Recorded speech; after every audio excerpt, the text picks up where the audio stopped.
Hi, and welcome to Teen Kids News. I'm Lila. We've got a lot to cover in this week's show, so let's get started. Here's our top story.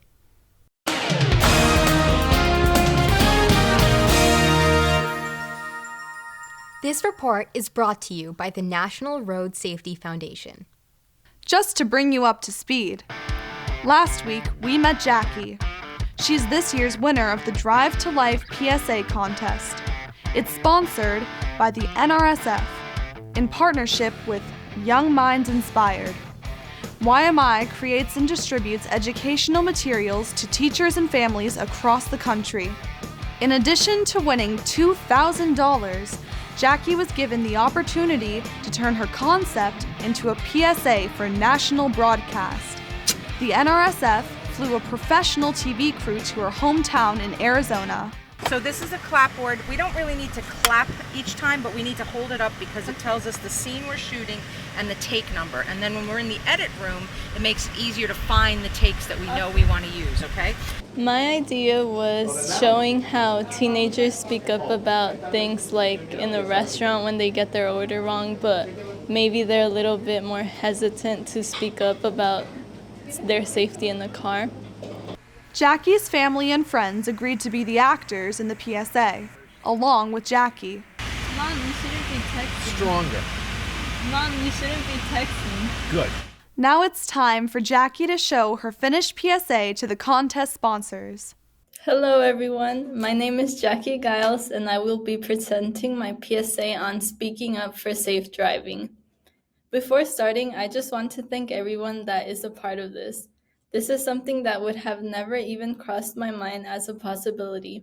It's such a rare and amazing thing to be able to do, and I just want to thank everyone for making this experience possible. I'm proud to now show you my PSA, Always Speak Up. There we go. Excuse me, I asked for no cheese. Oh, I got a new one. Thank you. I think you're in our seats. Sorry, we'll move.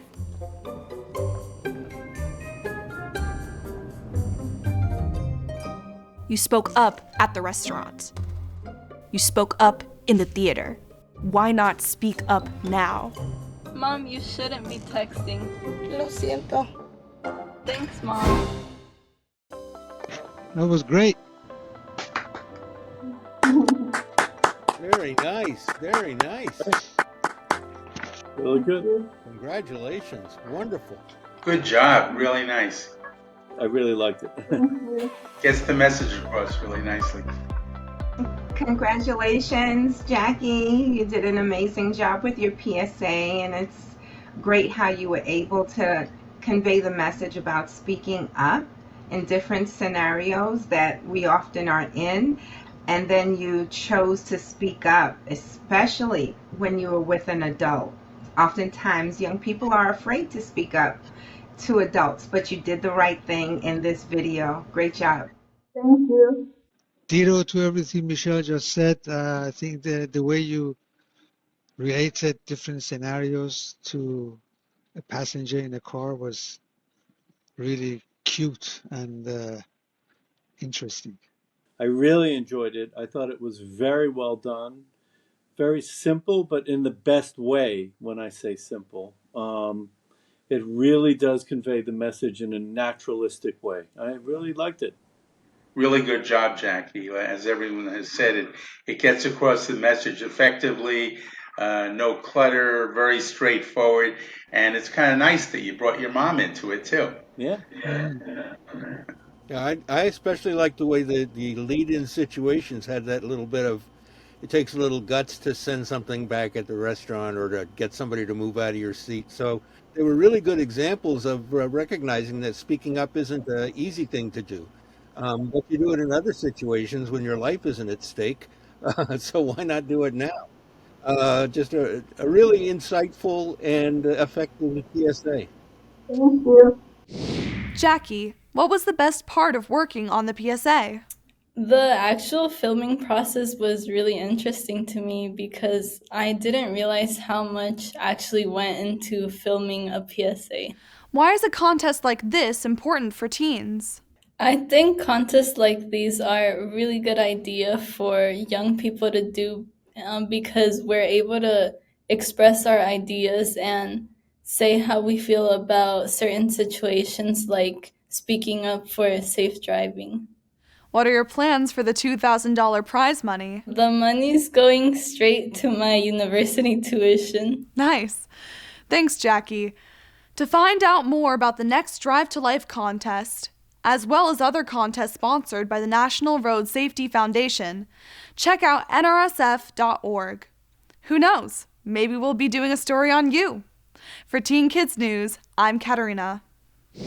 We still have a lot more to tell you about. Teen Kids News will be right back.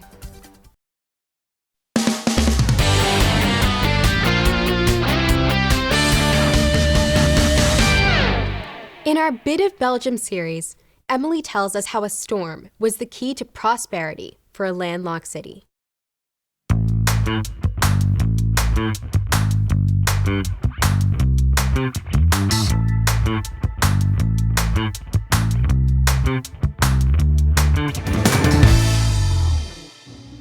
During medieval times, no one expected the small town of Bruges to become one of the wealthiest cities in Europe. That it did was thanks to a storm. The North Sea was a major trade route. Bruges, in what is now Belgium, was built close to the water, but not close enough. 12 miles of land stood in the way. Then a miracle happened. A storm blew in, carving out a waterway reaching 10 miles inland. All the people of Bruges had to do was dig a canal 2 miles long, and suddenly they had access to all the world's lucrative trade routes. The merchants of Bruges became rich, selling high-demand items like lace. The web-like fabric was all the rage. Men, and especially women, sported the latest fashions adorned with intricate designs and lace.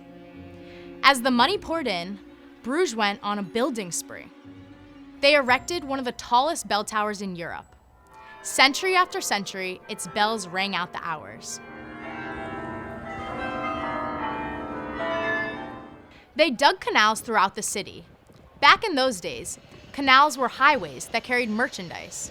Today, the canals of Bruges are a major tourist attraction and a perfect way to sightsee.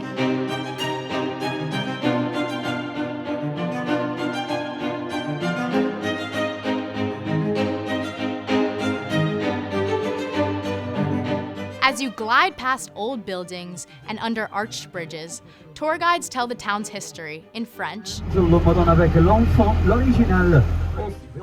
and in English. Is the smallest bridge in the town. If you wanted to know where the rich lived, just look for houses that were red. Others used tricks to pretend they were wealthy. Homes were taxed based on the number of windows they had. While this building looks like it has plenty of windows, these are fake. The solid wall is painted to look like windows. You've probably already noticed one of the signatures of Bruges. Many of the buildings have the same roof pattern, called stepped gables. More than just decorative, the step design served a practical purpose. It helped chimney sweeps climb up the roof. If your idea of a chimney sweep is Bert, the happy-go-lucky sweep who dances on roofs with Mary Poppins, the reality is quite different. A chimney sweep was a hard, dirty, and dangerous job. Because chimneys were narrow, children were often used. Sometimes they'd get stuck. Like I said, it was a dangerous job. Notice the hole at the top of the facade. It was a way to communicate. Long before texts and emails, important messages were sent by carrier pigeon. Those holes allowed the winged messengers to enter the house. That statue on the corner was not for decoration. It was believed to offer protection against the plagues that all too often ravaged Europe. Although rebuilt over the centuries, Bruges still portrays the beauty, the horror, and the history of the Middle Ages. With a bit of Belgium, I'm Emily for Teen Kids News. We've got to take a short break, and then we'll be back with more Teen Kids News.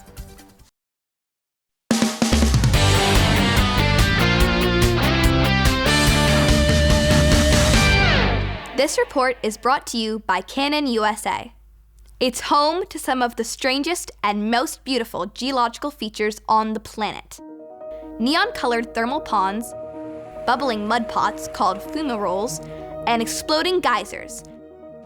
It's also home to grizzly bears, majestic elk, and the great American bison, along with numerous other rare and endangered species.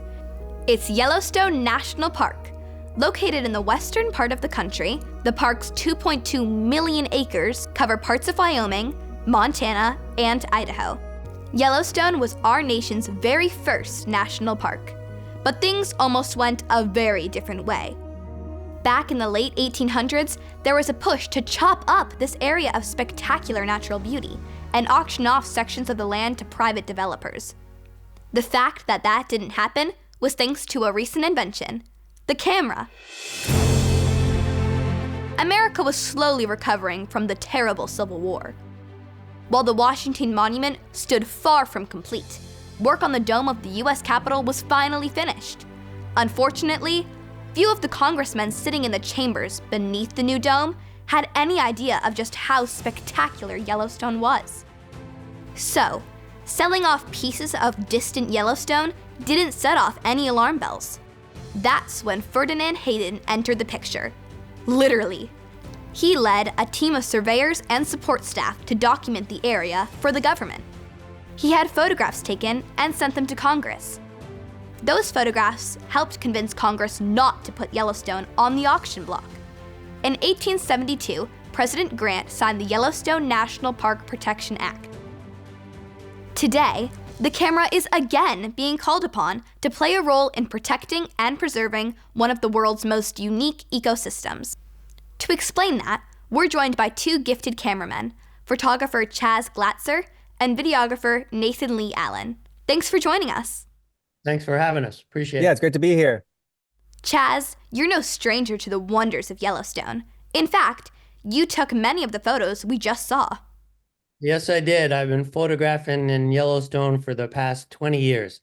I really enjoy telling visually compelling stories, and I must say it's great to be joined by my cohort there, Nathan, who focuses more on video content creation, and it was great to see things through a different lens and a different perspective. Nathan, you teamed up with Chaz to produce a film that captures the beauty and grandeur of the park. It's called Seismic, and it's narrated by Chaz. Yellowstone, after 20 years, is in my soul. It's part of who I am at this point. There's no other place like it on the planet. I know I've said that before, but it's true. There's no place like this on the planet. The diversity of species, the diversity of environment, 500 geysers. It keeps you coming back.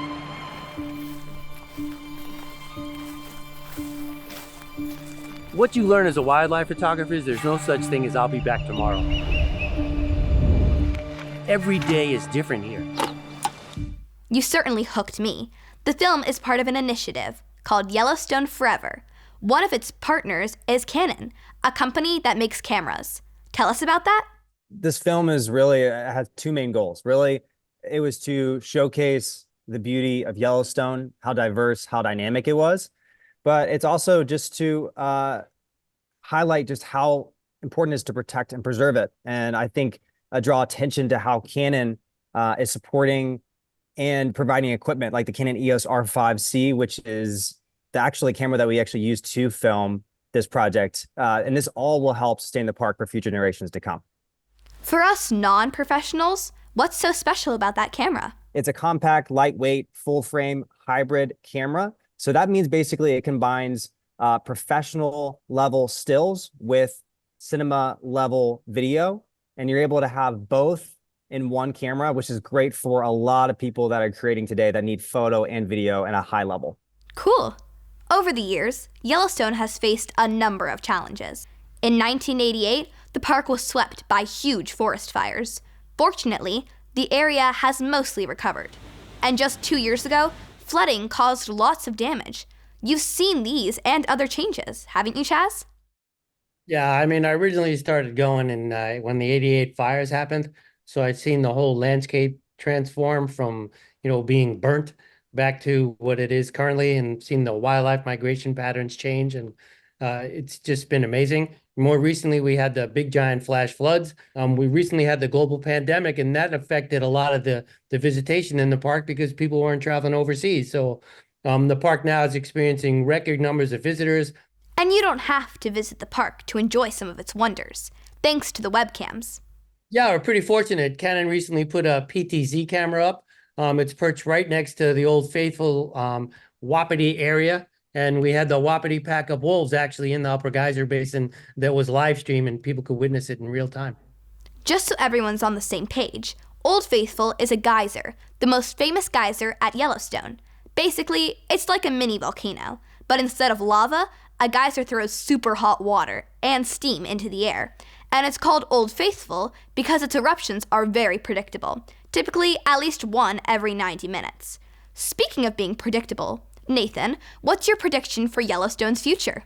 I think the future is really bright. I think there's been an increased amount of exposure and a lot more visitors. And I think if we're able to turn the exposure to support, whether it be people on the ground, like Chaz, volunteers, whether it's nonprofit organizations like Yellowstone Forever that's doing amazing work on the ground every single day, to our partner Canon that is helping invest in conservation efforts and providing really awesome cutting edge technology. I think the future is really bright for the park, and I'm excited to see it flourish over the next couple of years. That's good to hear. Thank you both for sharing your impressive work with us. Yeah, thanks so much.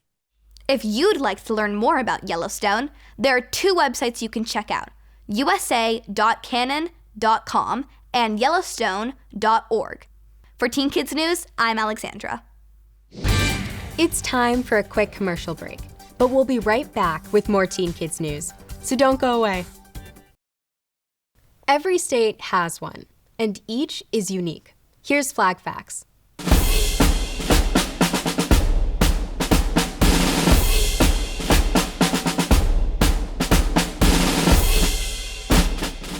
In 1629, the King of England gave Lord Calvert the right to form a colony in the New World. Calvert called it Terra Maria. Terra means land, and Maria was the name of the king's wife. Terra Maria means Mary's land, Maryland. Calvert designed a flag with two symbols, his own coat of arms and the coat of arms of his mother's family, called the Crosslands. The Civil War divided Maryland residents over which side to support, the North or the South. The coats of arms became symbols of that division. The Calvert part of the flag, the yellow and black, that was an image that was used to represent those Marylanders who were siding with the North. The Crossland side, with the red and white, was used by those Southerners who agreed with the rights of the Confederate. Throughout the war, the symbols were displayed separately. And it wasn't until after the Civil War, when Maryland soldiers were marching for the Spanish-American War, that Marylanders felt like there was unity again, like they'd healed the wounds of the Civil War, and it was in part seeing the image of their flag with those colors all together again that helped to bring those people back together. The reunified flag was officially adopted by Maryland in 1904. It's remained unchanged ever since. With Flag Facts, I'm Eric. Here's some really good news about studying. When doing homework, it's a smart move to take breaks. Yes, you heard correctly. Experts recommend that after working for about an hour, you should take a 10-minute break. Not only does that keep you from burning out, it actually helps you remember information better. Brain scans are high-tech pictures that show what's happening in different parts of the brain. You can actually see areas light up when that section of the brain is being used. Well, researchers are using these scans to learn what goes on inside the brains of dogs. The images show dogs pay close attention to their owners, especially when their owners might have a treat in their pocket. They needed a brain scan to figure that out. You won't want to miss what's coming up next on Teen Kids News. Trust me. We'll be right back after this.